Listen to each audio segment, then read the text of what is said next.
আসসালামু আলাইকুম রহমতুল্লাহি ওয়া বারাকাতুহু।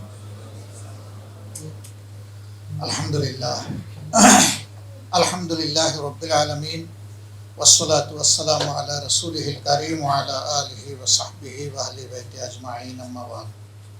হজযাত্রী ভাই বোনদের নিয়ে বাংলাদেশ জামায়াতে ইসলামী ঢাকা মহানগরী দক্ষিণের উদ্যোগে আয়োজিত আজকের এই মোবারক আয়োজনের সম্মানিত সভাপতি, ঢাকা মহানগরী দক্ষিণের সম্মানিত আমির, কেন্দ্রীয় নির্বাহী পরিষদের অন্যতম সদস্য জনাব নুরুল ইসলাম বুলবুল, সম্মানিত বিশেষ অতিথি বাংলাদেশ জামায়াত ইসলামীর অন্যতম সহকারী সেক্রেটারি জেনারেল এবং নির্বাহী পরিষদের সম্মানিত সদস্য জনাব রফিকুল ইসলাম খান, প্রিয় সঞ্চালক, দায়িত্বশীল বৃন্দ, হজযাত্রী ভাই বোনেরা, আল্লাহ তাবারক ওয়া তাআলার শুকরিয়া আদায় করছি যে এমনি একটি লোভনীয় মোহনীয় আয়োজনে আল্লাহ তাআলা আপনাদের সাথে আমাকেও শামিল হওয়ার তৌফিক দান করেছেন। আলহামদুলিল্লাহ রাব্বিল আলামিন।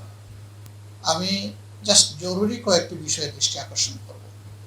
এখন থেকে আপনারা আল্লাহর মেহমান। আল্লাহ তাআলার পক্ষ থেকে দাওয়াত না আসলে আপনার রেজিস্ট্রেশন কনফার্ম হতো না। অতএব এখন আপনি আর আপনার জিম্মায় নাই, এখন মহান মেজবানের জিম্মায় আমরা সবাই চলে গেছি। যে আল্লাহ রাব্বুল আলামিনের মেহমান হওয়ার তৌফিক আল্লাহ তাআলা আমাদেরকে দিয়েছেন, এখন থেকে বাকি সময়টা বেশি বেশি করে সেই আল্লাহকেই স্মরণ করতে হবে। এবং এটিও মনে রাখতে হবে, আমরা নিয়ত করেছি, রেজিস্ট্রেশন হয়েছে, টাকা পয়সা জমা দিয়েছি, আনুষঙ্গিক প্রস্তুতি আমরা নিয়েছি, কিন্তু আখির আইয়ামে তাশরিক যদি আমার নসিবে না থাকে, আল্লাহ যদি হজের পথেই আমাকে কোথাও মাঝ পথে কবুল করে নেন, সেটাও আল্লাহর মেহেরবানি। আবার যদি আল্লাহ আমাকে পূর্ণ করার তৌফিক দান করে আবার সশরীরে সুস্থতার সাথে গন্তব্যে, দুনিয়ার এই ছোট্ট গন্তব্যে ফিরে আনেন, এটাও আল্লাহর মেহেরবানি। এর উপরে আমাদের কারো কোনো এখতিয়ার চলে না। আল্লাহর কাছে এই ব্যাপারে কোনো অনুরোধ, অনুনয়, বিনয় চলবে না, কারণ সকলের জন্য আল্লাহর পক্ষ থেকে আজল নির্ধারিত। পূর্ণ হলেই, ডাক পড়লেই আমাদেরকে ইচ্ছায় হোক অনিচ্ছায় হোক লাভবায়ক বলতেই হবে। তো যেহেতু আল্লাহ তাআলা আমাদেরকে প্রাথমিকভাবে কাজের জন্য কবুল করেছেন, আমি সহ সবাইকে অনুরোধ করব যে এখন থেকে আমরা আল্লাহওয়ালা হয়ে যাই পরিপূর্ণভাবে। দিলটাকে আল্লাহ তাআলার খৌফ এবং সেই সাথে আল্লাহ তাআলার সন্তুষ্টি পাওয়ার কাঙ্গাল হয়ে কালবান খাশিয়ান ও শাকিরান আমরা বানায় ফেলি। তাহলে আলহামদুলিল্লাহ আমাদের প্রাথমিক প্রস্তুতিটা পূর্ণ হবে। তারপরে ঘাটে ঘাটে আমাদেরকে ধৈর্যের পরীক্ষা দিতে হবে। বিমানের ফ্লাইটগুলোতে যাত্রী হিসাবে যাওয়ার জন্য যে সমস্ত নিয়ম কানুন মানতে হবে, সেটা আমাদেরকে মানতে হবে। ধারালো কোনো জিনিস ইস্পাতের নিতে পারবেন না। বরঞ্চ প্রথম দিন থেকে, এখন থেকে নিয়ত করেন যে আরেকজন হাজি ভাই কিংবা বোনের আপনি কিভাবে একটু উপকার করতে পারেন। সেই নিয়ত যদি করেন, তাহলে আপনার হজের আল্লাহ তাআলা যে বিনিময় আপনাকে দিবেন, তার সাথে সাহায্যের আর একটা বিনিময় আপনি পেয়ে যাবেন। এমনকি আপনি যদি কোনো সাহায্য করার সুযোগ নাও পান এবং অন্তরে এখলাসে আপনার যদি সাহায্য করার নিয়ত থাকে, আলহামদুলিল্লাহ এটার জন্য আল্লাহ আপনাকে মাহরুম করবেন না, এরও ফল আপনি পাবেন। আর এই মানসিকতা যার থাকবে, সে আরেকজনের চাইতে নিজের ভোগের দিকে খেয়াল করবে না, বরঞ্চ ত্যাগের দিকেই খেয়াল করবে। এইভাবে ত্যাগী মানসিকতার যদি মানুষগুলো হজে যায়, তাহলে একের দ্বারা আরেকজনের উপকৃত হওয়ার সম্ভাবনা আছে। আমি ছোট্ট একটা এক্সপিরিয়েন্স আপনাদেরকে শেয়ার করব। 90 সালে আল্লাহ তাআলা আমার মায়ের সাথে আমাদেরকে হজে যাওয়ার সুযোগ দিয়েছিলেন। তো মদিনায় যখন গেলাম, এখন যেভাবে গাড়িগুলোর নিচের দিকে বাংকারে ব্যাগেজ ঢুকানো হয়, ওই সিস্টেম ছিল না। তখন ছিল ছাদের উপরে ব্যাগ উঠাতে হতো এবং সিঁড়ি বেয়ে অনেকে সেই ব্যাগ উঠাতো। তা আমি আমাদের 3 জনের এই ব্যাগেজ টানতেছিলাম। এক ভদ্রলোক এসে আমাকে ধাক্কা মেরে সরাইয়া বলল, তুমি দাঁড়াও, দেখো আমি কী করি। সেই মাটি থেকে তার আর মহিতে ওঠা লাগলো না। মাটি থেকে এরকম মনে হলো মার্বেল খেলতেছে, একটা একটা করে ছাদের উপরে ছুঁড়ে দিল। এই ভদ্রলোক একজন পাকিস্তানি তাগড়া জওয়ান ছিল। আমার বড় আফসোস হলো যে সেই শরীর, সেই কুয়াত যদি আমাদের হতো, আমরাও হয়তো মানুষকে হেল্প করতে পারতাম। আমার একজন সম্মানিত শিক্ষক ছিলেন মেডিকেল কলেজের, সার্জারি বিভাগের হেড, ওনারাও 3 জন, উনি, ওনার স্ত্রী, ওনার ছেলে।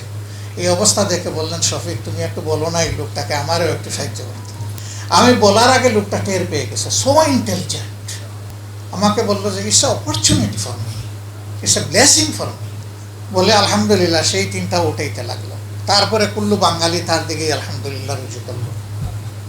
বলেন সেই লোকটা আমাদের ভাষা বুঝে না, আমাদের সাথে চিন পরিচয় নেই, কিন্তু কি পবিত্র একটা মন নিয়ে সে সেখানে ছিল। আমরা পরে তার জন্য সবাই দোয়া করেছি, সামষ্টিকও করেছি, একা একাও করেছি। আমরাও যদি এরকম অন্যকে একটু সাহায্য করতে পারি যতটুকু হোক, তাহলে আলহামদুলিল্লাহ এটা থেকে আল্লাহ আমাদেরকে মাহরুম করবেন না। তা আমি অনুরোধ করব যে এখন থেকে ধৈর্যের উপরে আমরা যেন ইস্তেকামত করতে পারি, আর অন্যকে সাহায্য করার জন্য মানসিকতা আল্লাহ তাআলা আমাদেরকে দান করেন, সেই নিয়ত যেন শক্তভাবে আমরা করতে পারি। ওখানে যাওয়ার পরে হজ টার্মিনালে হয়তো এমন হতে পারে বাসের লম্বা কিউ, আপনাকে 2, 2.5, 3, 4 ঘন্টা বসে বসে সেখানে অপেক্ষা করতে হবে। এই জন্যে যাদের ডায়াবেটিস আছে বা এরকম প্রবলেম আছে, তারা হালকা কিছু শুকনো খাবার সাথে রাখবেন। পানি ওখানে পাবেন, পানির অসুবিধা হবে না ইনশাল্লাহ, পানি বহু লোক আপনাকে আগায় দেবে। একটু খাবার দাবার ব্যাগের মধ্যে রেখে দিবেন, যাতে পেটের ক্ষুধায় আপনি অতিরিক্ত কাতর হয়ে না পড়েন। আমার কিন্তু এমন হয়েছিল, আমি কিছু নেইনি শেষবার যখন গিয়েছিলাম, তখন বাস থেকে নামার আগে আমার মনে হয়েছে যে আমি বোধহয় পড়ে গেলাম, এরকম অপেক্ষা হয়েছিল আমার অবস্থা। তা আমি আমার নিজের অবস্থা থেকে তখন বুঝেছি যে না, আমি তো বোকামি করেছি। আমার ব্যাগে জরুরি কিছু জিনিস নিতে পারলাম, এটাও তো জরুরি, আমার তো একটু নেওয়া দরকার ছিল।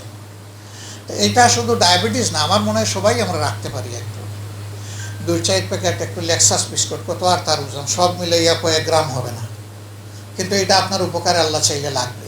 এরপরে ওই অবস্থার জন্য উসকুস করব না আমরা ওখানে গিয়ে, যে সবাই চলে যাচ্ছে আমি আর কতক্ষণ এখানে বসে থাকবো। আপনি মনে রাখবেন যে আপনি আল্লাহর মেহমান, এই অবস্থায় আল্লাহ আপনাকে দেখছেন, এবং আপনার ভরসা কোনো বাসের উপরে নয়, কোনো মুআল্লিমের উপরে নয়, কোনো কাফেলার উপরে নয়। আপনি কার জন্য হজ করতে যাচ্ছেন? তো যার জন্য হজ করতে যাচ্ছেন তিনি কি আপনাকে দেখছেন না? তিনি তো দাওয়াত দিয়ে আপনাকে নিয়ে গেছেন, তার মেহমানের ব্যাপারে তার দায়িত্ব একটু সবচেয়ে বেশি।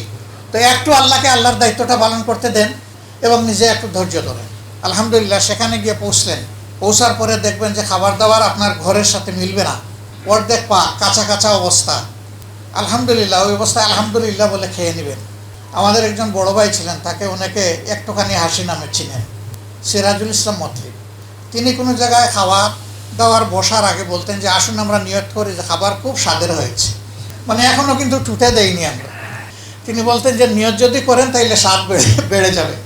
ওখানে এখন থেকে নিয়ত করেন, খাবার দাবার আল্লাহ যা আপনার কিসমতে রেখেছে সেইটাই তো আপনার সামনে আসবে, অন্য কিছু তো আসবে না। বরঞ্চ ওইখানে গিয়ে আমরা এই তর্ক করবো না যে টাকা কি কম নিয়েছেন, এখন স্বাদ কম হলে কেন। আপনার কিসমতে যেটা ছিল আপনি আস্থা রাখেন যে লোকটার সাথে আপনি গিয়েছেন, তিনি তার সর্বোচ্চ আন্তরিকতা দিয়ে চেষ্টা করেছেন।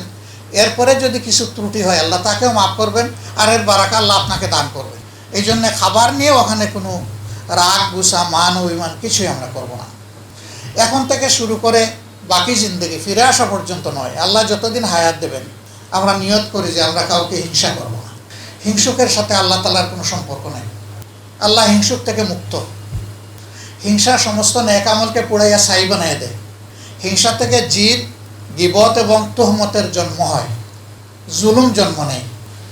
হজে যাচ্ছেন, আপনার অনেক আপনজন নিকটের লোক, তিনি আপনার আত্মীয় হতে পারেন, সহকর্মী হতে পারেন, প্রতিবেশী হতে পারেন।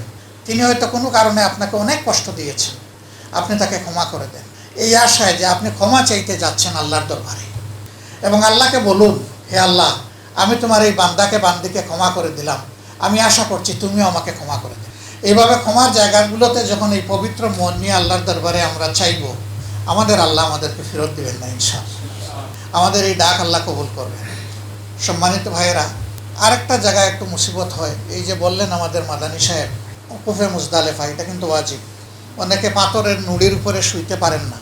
তিনি চিন্তা করলেন তো আমার থাকার জায়গা তো বেশি দূরে নয়, আমি ওখানে গিয়ে একটু রেস্ট করে তারপরে পরের দিন ওইদিকে যাত্রা শুরু করব। আপনি কিন্তু একটা ওয়াজিবের স্টেশন মিস করে ফেলছেন, এটা কেউ করব না। এখন থেকে নিয়ত করতে হবে যে আমরা কষ্ট সহিষ্ণু হব। এবং আমি বহু মুরব্বী মানুষকে দেখেছি যে যৌবনের চাইতেও তিনি প্রাণচঞ্চল হয়ে উঠেছেন। আল্লাহ মানুষকে এইভাবেই সাহায্য করেন যে মার সাথে হজে যাব, হজ ক্যাম্পে আসলাম, আসার পর থেকে ওনার ফ্রিকুয়েন্ট লুজ মোশন শুরু হলো, ঘন্টায় 3-4 বার উনি বাথরুমে যাচ্ছেন। তার অবস্থা দেখে আমি উদ্বিগ্ন হয়ে গেলাম। তখন সিস্টেম ছিল যে হ্যান্ড স্পট বদলি নেওয়া যেত, মানুষ খুব কম, 7,000 মানুষ টোটাল সেই সময় গিয়েছে সারা বাংলাদেশ এবং ম্যাক্সিমাম গিয়েছে সরকারি ব্যবস্থাপনায়। তো আমি অলরেডি গিয়ে আলাপ করলাম এই অবস্থায় আমি কি বদলে নিতে পারবো? বলে হ্যাঁ পারবেন, শুধু একটা ফটো লাগবে। তখন এই ইন্টারন্যাশনাল পাসপোর্টও লাগতো না, তখন স্পেশাল পিলগ্রিম ভিসা, ওইটা তারা অ্যালট করতো। তো মাকে গিয়ে বললাম যে মা এই অবস্থায় কী করি?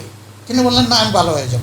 আশ্চর্য ব্যাপার, আমি 3-4 ঘন্টা ওনার এই করুণ অবস্থা দেখার পরে যখন তার মত চাইলাম, আর তিনি বললেন যে ইনশাল্লাহ আমি ভালো হয়ে যাব, আর তিনি গেলেনই না বাথরুমে। এবং 7 ঘন্টার জার্নিতে প্লেনেও তার আর ওয়াশরুমে যাওয়ার দরকার পড়ল না। মক্কায় গিয়ে পড়লাম আরেক পরীক্ষায়, এমন জ্বর তার হলো যে আমার সাথে আমার মেডিকেল কলেজের প্রিন্সিপাল সাহেব ছিলেন, মেডিসিনের খুব রিনাউন্ড প্রফেসর, তারও ওষুধ ফেল। 5 দিন কঠিন জ্বরে তিনি আক্রান্ত। এর পরের দিনই আমাদেরকে রওনা করতে হবে হজের উদ্দেশ্যে। এবার তো একেবারেই পথ দেখছি না। ঘরের মালিককে বললাম কি হবে ভাই অবস্থায়, আমরা তো 3 জন, এখন মাকে এই অবস্থায় কী করব? বললো যে হসপিটালে মুস্তাশফায় ভর্তি করে আমি দায়িত্ব নিলাম, আমি দেখব। আমি ভয়ে ভয়ে মাকে কিভাবে বলি? তিনি এইখানে যাওয়ার আগে যখন এই অবস্থা, তখন বলছেন না আল্লাহ আমাকে সুস্থ করে দেবেন, আমি পারবো ইনশাআল্লাহ। এবং আল্লাহ সুস্থ করে দিলেন। আমি গিয়ে বললাম যে এবার আম্মা কী হবে, এই অবস্থায় তো হজ করা যাবে না, আপনি তো পারবেন না। বললেন যে না আল্লাহ আমাকে সুস্থ করে দেবেন। আল্লাহু আকবার। তিনি জমজমের পানি সারা গায়ে মাখলেন, খাইলেন, এবং আমাদেরকে 2 জনকে বললেন যে তোমরা আমাকে একটা করে চুমু দাও। আমরা ওনার হুকুম পালন করলাম। আমার মনে হলো যে জীবনে এইরকম সুস্থ আর তিনি কখনো ছিলেন কিনা আল্লাহই ভালো। জমরায় পাথর মারতে হাজব্যান্ড ওয়াইফ 2 জন গেলাম, অভিজ্ঞতা নাই, কেউ আমাকে হুঁশিয়ারও করে দেয় নাই। নিচের তলায় চলে গেছি, প্রচণ্ড গরম। সেই বছর 4500 মানুষ কিন্তু মারা গেছিল ওই টানেলে কারেন্ট ফেল করে। আগাতে পারছি না, কোনো অবস্থাই না। 2 জন তরুণ যুবক আইসা সালাম দিল, দিয়ে বলল যে আপনি অমুক? বলে জি ভাই। আপনারা? বলে যে না আমরা এখানে থাকি, আমাদের বাড়ি অমুক জায়গায়। একটা জায়গার পরিচয় দিল তারা। কোন সাহায্য লাগবে? আমি বললাম যে ভাই সাহায্য মানে কি, এখন তো পড়েই যাব মনে হচ্ছে, 1 ইঞ্চিও সামনে আগাতে পারছি না, জমরা তো অনেক দূরে, আর ঘামতে ঘামতে 2 জন একেবারে কলাপস করার পর। বললো আমরা আপনাকে সাহায্য করবো। তারা নৌকা যেভাবে পানি কেটে কেটে সামনে আগায়, এভাবে মানুষকে সরিয়ে সরিয়ে আমাদের একদম নিকটে নিয়ে বললো এবার শান্তিতে মারুন, আমরা আছি, পিছনে আছি দাঁড়ায়। মারলাম, আবার আমাদেরকে তারা এসকেপ করে নিয়ে আসলো। আসার পরে একটা ফ্যামিলির কাছে পানি দেখলাম, একটু ইশারায় বললাম পানি দাও। বললো মাফি ময়া, তোমাকে পানি দেওয়া যাবে না। পরে আমি এটা বুঝছি আর একটু দূরে দেখাই দিল যে ওখানে যাও পানি পাবা। গিয়ে দেখলাম যে ঠিকই ফ্রি ওয়াটার ডিস্ট্রিবিউশন করা হচ্ছে। ওখান থেকে নিয়ে নিজের উপরে ঢাললাম, সঙ্গীর উপরে ঢাললাম। যখন যান ফিরে আসলো, তখন ওই 2টা লোককে শুকরিয়া আদায় করবো, এখন আর আশেপাশে এদেরকে দেখলাম না। মনে মনে বেশ চাইলাম নাই। বাড়িতে এসে ফুসকা রেখে আমি অন্য কোনো কাজে হাত দেওয়ার আগে গেলাম ওদের গ্রামে, খোঁজ নিলাম, বিবরণ দিলাম, নামও জিজ্ঞেস করি নাই। বললো আপনি যে বিবরণ দিচ্ছেন এই নামের কেউ আমাদের বিদেশে থাকে না, আর এই চেহারার কেউ এই গ্রামে জন্মগ্রহণও করে নাই। যাই হোক, আল্লাহ এইভাবেই সাহায্য করেন। আমি বলছিলাম যে আল্লাহর উপর যদি আপনি তাওয়াক্কুল করেন, আপনি কিন্তু আল্লাহর মেহমান, তার জিম্মাদারিতে আপনি চলে গেছেন। কোন ঘাটে, কোথায়, কিভাবে, কাকে দিয়ে আল্লাহ আপনাকে সাহায্য করবেন, তার পূর্ণ পরিকল্পনা সেই আল্লাহ রাব্বুল আলামিনের আছে। সুতরাং তাওয়াক্কুলের ক্ষেত্রে আমরা কোনো কমতি ইনশাল্লাহ রাখবো না। আর সবরের ক্ষেত্রে এখন থেকে আল্লাহর কাছে চাইতেই থাকবো।